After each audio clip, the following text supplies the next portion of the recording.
धर्मगुरू हा एक व्यवसाय आहे, एक प्रपंच आहे की ते नक्कीच लोकांना मनाची शांती देतात. आपल्या सोबत सध्या राहुल महाजन आहे, त्यांनी काही प्रश्न उचलले आहे. राहुल, आपण काही फोटोग्राफ ट्विट केले. दुबईतले फोटोग्राफ होते, राधेगुरू माचे फोटोग्राफ होते. हे फोटोग्राफ जेव्हा आपल्याकडे पहिल्यांदा आले, आपला रिएक्शन काय होता? बघा, एक तर त्यांना राधे गुरु मा म्हणू नका. त्यात राधे आणि मा या शब्दाचा अपमान होतो. हे सर्वजण धर्माचे दलाल आहेत. स्वतःसाठी सर्व काही करतात. मला जस्ट पहिल्यांदा फोटो आले, कुणाची हिंमत नव्हती फोटो ट्विट करणं. प्रत्येकजण घाबरत होतं. कारण मी एकदा इंग्लिशमध्ये एक डायलॉग बघितला होता की be careful, these are men of gods. हे देवाचे तथाकथित लोक आहेत, त्यांच्यापासून जास्त भीती ठेवा. कारण तुम्हाला काही करू शकतात, चांगलं किंवा वाईट.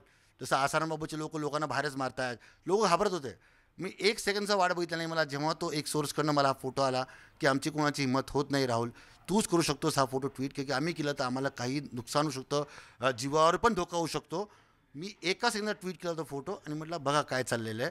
की जिस तरह तरी छोटा कपड्याची गोष्ट नाही आहे, छोटे मोठे कपडे काय नाही. आज आपण तुम्ही जर अजंता आलोला गेला तर तुम्ही विष्णू आणि पार्वतीचे आपण फारच सुंदर हे बघतो, पण त्यात एक अश्लीलता नाही आहे.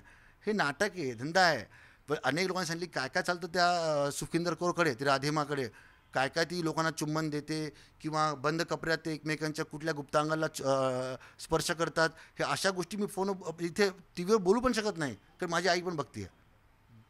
त्यामुळे अशा लोकांना समाजाने समजलं पाहिजे की समाजाची जी लालचीपण आहे की आमचा काहीतरी पटापट भरं होऊन जावं, रातोरात काही न करता, कर्म न करता, परीक्षेत अभ्यास न करता, नोकरी मिळेल फक्त मी चालत जाईन 100 किलोमीटर म्हणून, हे समाजाचे जे विचार आहेत हे बदलले पाहिजे. ते माहीत नसतं, कारण जोपर्यंत डिमांड आहे तोपर्यंत सप्लाय तर करणारच हे लोक. नेमकी आपण आता सगळेच धर्मगुरू आणि धर्ममाता यांना आपण एक कोर्टांमध्ये किंवा एक विवादास्पद स्थानावर उभे करतात असं म्हणून, असं आपल्याला नाही वाटत? ह्यातलं कोणीच देव नाही आहे. गीतेत ज्यावेळेस म्हणले होते भगवान कृष्ण की युगे युगे प्रकट होतात, ह्यात भगवान कृष्ण नाही आहेत. ही जी सुखविंदर कौर काही भगवान कृष्णाने जसं की पुरा पर्वत उचलला होता एका छोट्या बोटावरती, ही काय 10 किलो डंबेल उचलू शकते का? काहीच करू शकत नाही हे लोक. हे लोकांनी त्याग त्याग राग लोभ मोह माया वासनाची यांची सुटका नाही आहे. क्रोध, हे कपडे बघा, यांचे वेल्थ बघा, यांचे घरं बघा, यांच्या गाड्या बघा.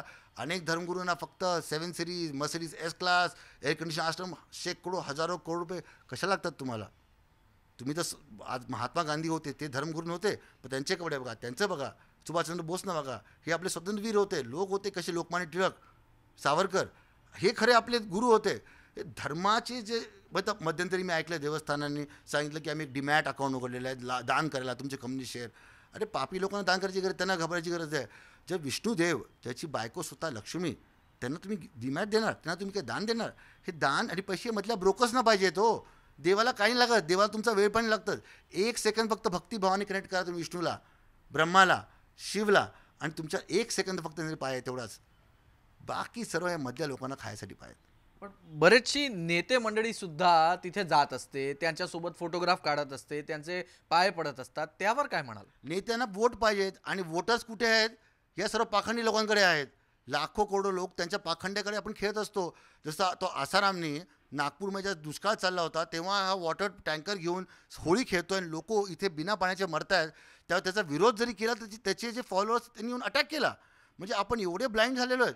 म्हणजे आज आतंकवादापेक्षा हे जे धर्माचा धंदा चाललेला आहे, धर्मगुरूंचा आणि धर्ममानचा, हा देशासाठी मोठा कॅन्सर आहे आणि हा देशाला येणाऱ्या पिढीला सुद्धा बर्बाद करणार आहे.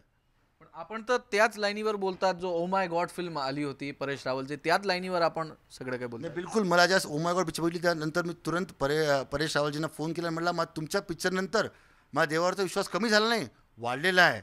कारण की भगवान कृष्ण येतील, ते जीन्स आणि बाईकवरती येतील, कारण की आजचे कपडे असे आहेत, परंतु ते तुम्हाला दाखवली देव कोण आहेत, मधले दलाल कोण आहेत. आणि त्या पिक्चरमध्ये तुम्ही नक्कीच परत बघितला पाहिजे की जितके दलाल आहेत या धर्माचे, ह्यांना आधी आऊट करा. तेव्हा जाऊन आपला हिंदू धर्म, जी लाईफस्टाईल आहे, जे वेद होते, ते वेद, ते धर्म, आपल्या गोष्टी ह्या समजायतील लोकांना. अजून काही फोटो आपण ट्विट करणार? आणि अजून तसे फोटो नाहीत, आणि जसे अशा काही गोष्टी असतील ते दाखवण्यासारख्या पब्लिकली नाही आहेत.